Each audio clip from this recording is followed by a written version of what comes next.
আসসালামু আলাইকুম সম্মানিত বন্ধুগণ, আজ আমরা শিখব আজান, ইকামত এবং তাসবিহ, তাশাহুদ আমরা ইত্যাদি বিষয় সামনে শিখব।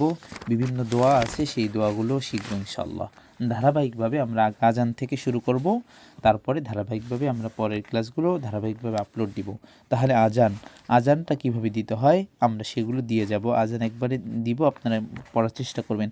আল্লাহু আকবার, আল্লাহু আকবার মানে কি? আল্লাহু আকবার, আল্লাহু আকবার দুইটা একসাথে বলতে হয়। হ্যাঁ, দেখেন, হু আকবার না হয় হু আকবার, হু আকবার, আকবার আকবার না হয়ে যায়, আগ আগ আগ গয়েন যুগ হয়ে যায়, এটা যেন না হয়, আকবার হবে। দেখছেন?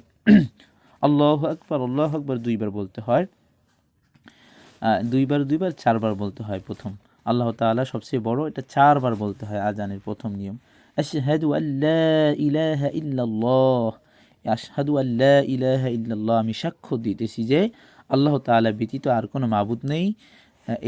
এই যে দুইটা লাইন দেখছেন, এইটা দুইবার বলতে হয় আজানের সময়, এবং প্রতি উত্তরে আপনারা এটা বলবেন।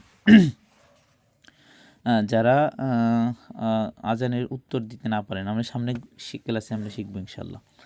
তারপরে আশহাদু আন্না মুহাম্মাদার রাসূলুল্লাহ, মুহাম্মাদান রাসূলুল্লাহ বলে, মুহাম্মাদান অনেকে বলে, হ্যাঁ এরকম না, মুহাম্মাদার রাসূলুল্লাহ হবে। আশহাদু আন্না মুহাম্মাদার রাসূলুল্লাহ কয়বার হবে? দুইবার।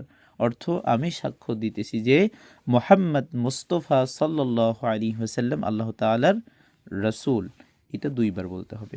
এরপর হাইয়া আলাস সালাহ, হাইয়া আলাস সালাহ, হাই আলা সলা বলে, হাই হাই না হাইয়া, দেখেন, হাইয়া আলা সলাহ, এইটা কয়বার বলতে হবে? মানে নামাজের জন্য আসো। হাইয়া আলা সলা মানে কি? আজানে হাইয়া আলা সলা বলে না, এটা মানে নামাজের জন্য আসো বা নামাজের দিকে এসো। কয়বার? দুইবার। তারপরে কি বলা হয়? হাইয়া আলাল ফালাহ, হাইয়া আলাল ফালাহ, অর্থ কল্যাণ ও মঙ্গলের জন্য আসো, মানে কল্যাণের দিকে এসো, মঙ্গলের দিকে এসো। মুয়াজ্জিন দৈনিক 5 বার, 5 দুগুণী 10 বার করে আপনাদেরকে আল্লাহর দিকে আহ্বান করে, এই যে কল্যাণের দিকে, নামাজের দিকে, এগুলোকে আমরা বুঝি পড়ার চেষ্টা করি। এরপরে কি আছে দেখেন, যখন ফজরের আজানের সময় একটি অতিরিক্ত বাক্য বলা হয় না, সেটি হলো আস-সালাতু খায়রুম মিনান নাওম। আবার বলা হয় আস-সালাতু খায়রুম মিনান নাওম, মানে কি?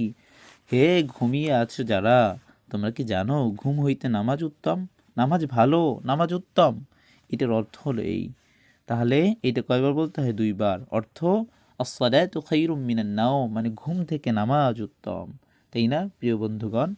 এরপর আল্লাহ তাআলা সবচেয়ে বড়, কয়বার বলতে হয়? আল্লাহু আকবার। আবার অনুরূপভাবে আল্লাহু আকবার। আজান কিন্তু এবার শেষের দিকে, এখান থেকে শুরু করছি, আবার শেষের দিকে চলে আসি, এইটা দিয়েই শেষ করবো ইনশাল্লাহ। আল্লাহু আকবার, আল্লাহু আকবার, আল্লাহ তাআলা সবচেয়ে বড়, এটা সাক্ষ্য দিচ্ছে আল্লাহু আকবার বলে। লা ইলাহা ইল্লাল্লাহ, আল্লাহ তাআলা ব্যতীত আর কোনো মাবুদ নেই। তাহলে আজানের নিয়ম হচ্ছে আল্লাহু আকবার, আল্লাহু আকবার চারবার বলা, দুইবার করে আশহাদু আল্লা ইলাহা ইল্লাল্লাহ দুইবার বলা, আশহাদু আন্না মুহাম্মাদুর রাসূলুল্লাহ দুইবার বলা, হাইয়া আলাস সালাহ দুইবার, হাইয়া আলাল ফালাহ দুইবার, আস-সালাতু খায়রুম মিনান নাওম এটা শুধু ফজরের জন্য, এটা দুইবার।